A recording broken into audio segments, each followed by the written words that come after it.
In the past on this channel, we've discussed various elements about Dark Souls 3. We've either critiqued it, praised it, or added some food for thought on how certain systems could be improved. Level design, PvP, the Covenants, the UI are all things we've talked about. But what about the most fundamental part of Dark Souls? No, it's not the lore, the graphics, it's not even the player character. It's the bosses.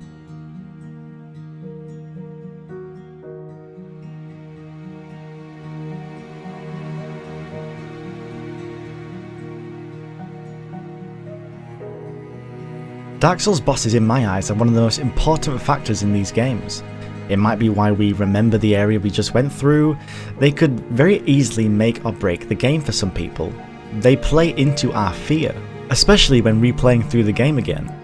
Your thought process changes drastically when knowing what lies beyond that fog wall. And I'll say it again, we'll try and keep our focus on Dark Souls.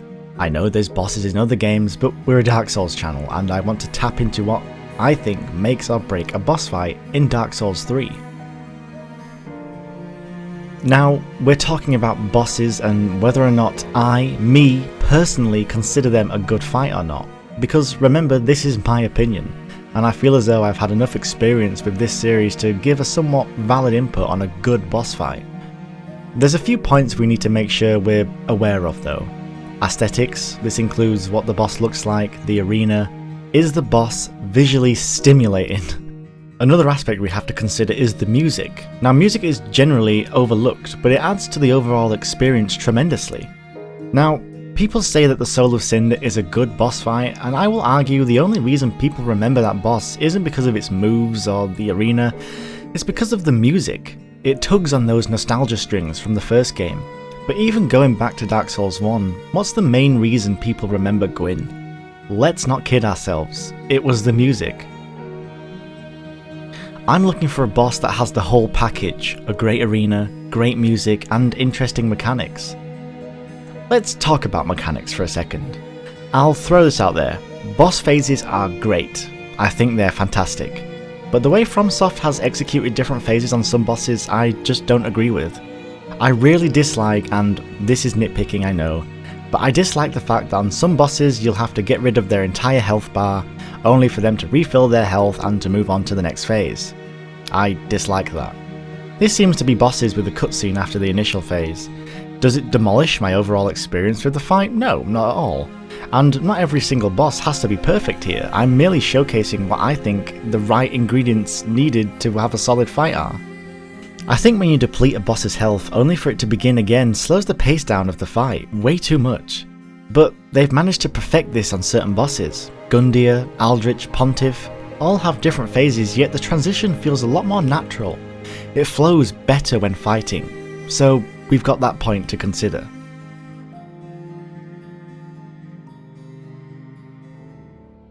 My next topic is the arena, where we fight the boss. A few come to mind, but I think Pontiff's area takes the cake. It's beautiful and iconic, with the reflections of the shiny floor below you as you slowly walk towards him.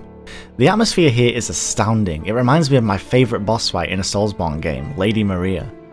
Again, I must reiterate, these are all my personal views. A boss you loved I might not give the light of day. As I'm writing the script, I'm trying to think of what boss I actually loved in a Soulsborne game, and honestly the only one that springs to mind is Lady Maria. The arena is stunning, the music is breathtaking, and the phase transitions feel natural. No other boss in any Souls game has left me feeling the way I did when I encountered her. But let's keep on track, let's talk about Dark Souls 3. To name a few bosses that I will just straight up take off the list for best boss fights are Yom, Walnir, and Ancient Wyvern. I know you can beat these bosses without the gimmicks, but I've always wondered why the gimmicks were there in the first place. The Ancient Wyvern could have been amazing, the entrance was spectacular. Same with Yom. You almost get the same vibe as Pontiff. Yom starts walking to you, then bursts into a sprint. I wish we didn't have the option to cheese them, and I know I've said in the past Dark Souls 3 gives us less options than the previous games in the franchise, but here, I wish they'd thought of something else a little bit better than smashing someone's bling. So, they're off the list. What about bosses I actually enjoyed? Well, one that might be surprising to many is Champion Gundyr's fight. The arena is quite something. He transitions into his phases quickly, keeping the flow of the fight. It does kind of bug me you can parry him. I know it's a test of skill, and believe it or not, parrying does take some form of skill. Not everyone can actually perform them consistently, but I guess I'll let that slide. I think being able to parry a boss might be nitpicking a little bit too much. Aldrich, I do believe, might be another candidate for when looking at what makes a good fight. Again, his phases transition really well, and we're back in Anor Londo. We're introduced to a new mechanic, which to this day I still don't know how to dodge, and that's his arrow attack. It mixes things up a little, keeps us on our toes. There's a small bit of RNG involved, I guess, when he emerges from the ground and again makes us keep focus. And this is just personal taste, but I didn't really feel the soundtrack did Aldrich justice. It was elegant, which fit him quite well with the whole Gwendolyn situation going on. I just felt as though it could have been more. Now, it's actually very common in the Souls community when pressed with the question which is the best boss fight in Dark Souls 3, they answer the Abyss Watchers. Now, I actually love this fight. The music is great, and me being from a musical background, I'll always appreciate good cinematic music. The fight in itself is also quite intriguing. It's the only time in the game where we receive help, unwarranted help, and that's in the form of the Red-Eyed Watcher, and my whole argument about the transitioning phases and the arena just gets expelled. I just love this fight, there's a charm to it, and that I just can't quite put my finger on. Maybe nostalgia? I mean, Artorias is my favourite character in the Souls franchise, so maybe that factors into it. But if we lay what I mentioned I dislike about boss fights on a table, the negative factors far outweigh the positive factors, so why is this fight so memorable to me? It honestly is just eluding me. I think at the end of the day, I'm looking into this encounter too much, and it's just a good fight. So I think I've rambled on enough now, and let me tell you who I think is the best boss in Dark Souls 3. We've talked about him briefly, it's Pontiff Sullivan. We traverse the fog and we're met with this echoing choir and nothing happens. We have to think, we have time to reflect, which is something we're not used to. Normally we go through the fog and we're right in the action. But we can see him at the end of the church, standing there, waiting for us to come to him, truly a testament to how little he thinks of us. And let me bring up Pontiff's music again. It's just sublime. We're met with a crescendo as we keep fighting and fighting. He starts off relentless. Then, as we whittle him down towards the end of the fight, he almost backs off, calls for aid, and it looks as though he's trying to get a read on you. He's a lot less aggressive when he has his phantom out, like I said, almost as if he's trying to guess what you're going to do. He sends his phantom out and watches you react, then launches himself in when he thinks it's the appropriate time to strike. Again, maybe I'm reading too much into this, but that's the backbone of these videos. I like to think about these kind of things, and judging by the majority of the comments, you guys like to think about these things too. And just look at this arena, it's gorgeous. It's got plenty of space, it's easy on the eyes, and plus he's actually fairly difficult.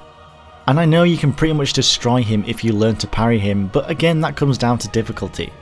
And we've mentioned in the past how highly subjective difficulty can be. Overall, I think it was just a satisfying fight. And that's really what we want in a boss fight. We want to remember it for the positive things, and not remember a boss because of how crap it was. I'm looking at you, Covetous Demon. Anyway, I hope you enjoyed a little insight into my brain when I look and address boss fights in Dark Souls. Before I leave, I want to mention a couple of things. Now, I don't normally use my influence to direct people, but I thought I'd mention this. This video was funded by my patrons who allow me to do this. If you want to support me directly, take a moment to check out my Patreon page.